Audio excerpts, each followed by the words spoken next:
Damn. That's going to be one that Liverpool fans are going to look back on and be upset about and be frustrated about. Hats off to Crystal Palace first and foremost for playing a really good game. They played us very similar to how Atalanta played us, using counterattacks, using a low block, frustrating that 4-3-3 system that Jurgen Klopp has shown that he really, really loves and he shows favoritism towards. And of course, some of those players that he shows favoritism towards as well.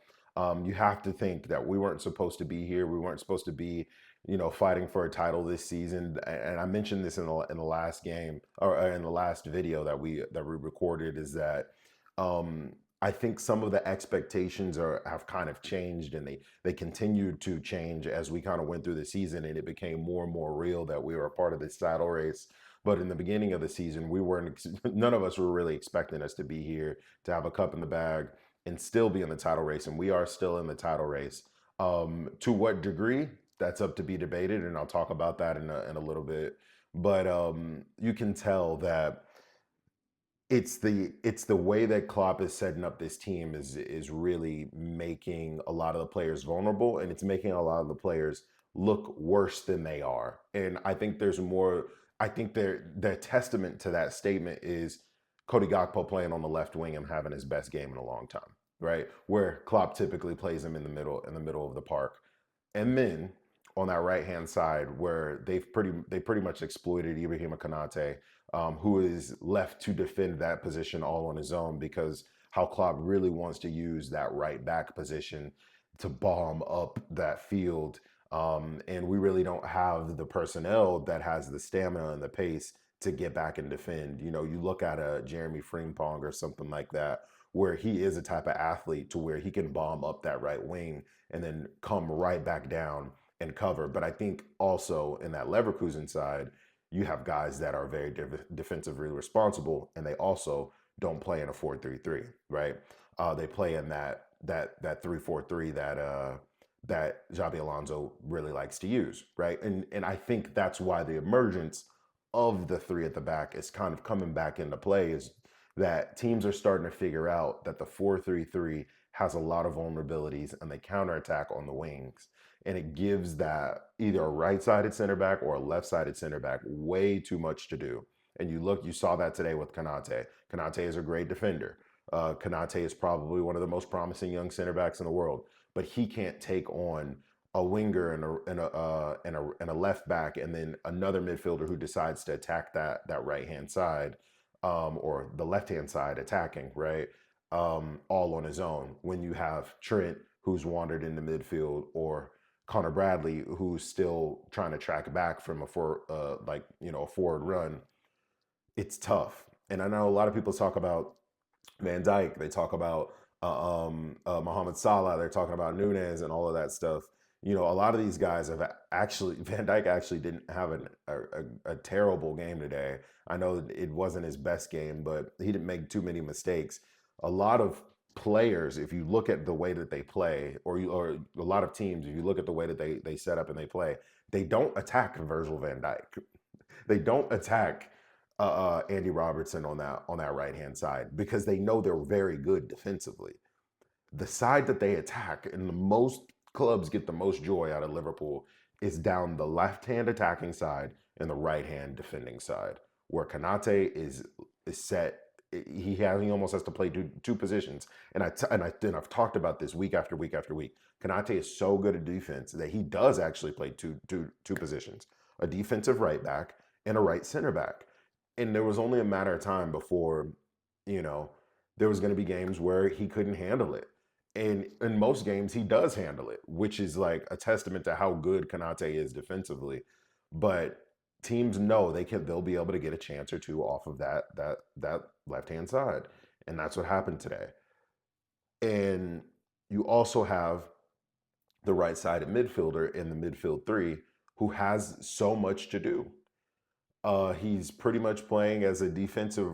He's playing as a right back, a right winger, and a right midfielder at the same time. And I know a lot of people have come after Curtis Jones and Dominic Szoboszlai for that right-handed side, but that's a hard position to play.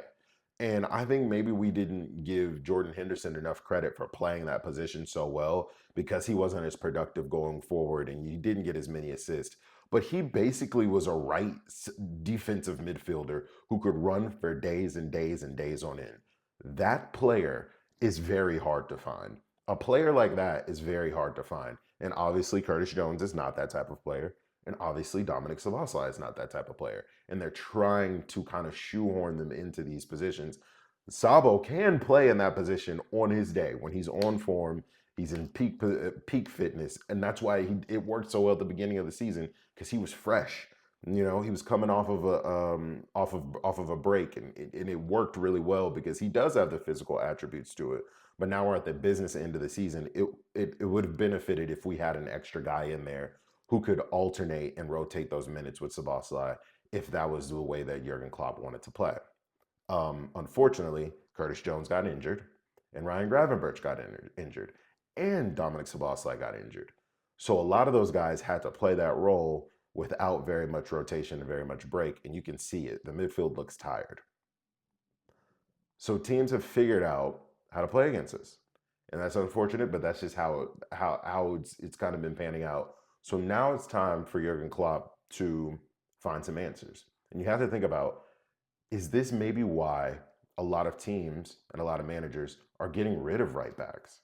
They're getting rid of wing backs, and they're almost playing with right midfielders in a lot of these 3-4-3 type of formations that Ruben Amorim likes and Xabi Alonso likes and Pep Guardiola likes, to where you have three really good, technically skilled and technically good center backs that are fast and that don't have to worry about getting forward. And you have the defensive cover, and you have a really good holding midfielder that sits in front of them, and they kind of rove around that front line and pick up anything that's loose. Maybe that's the next evolution, and Klopp just hasn't picked it up.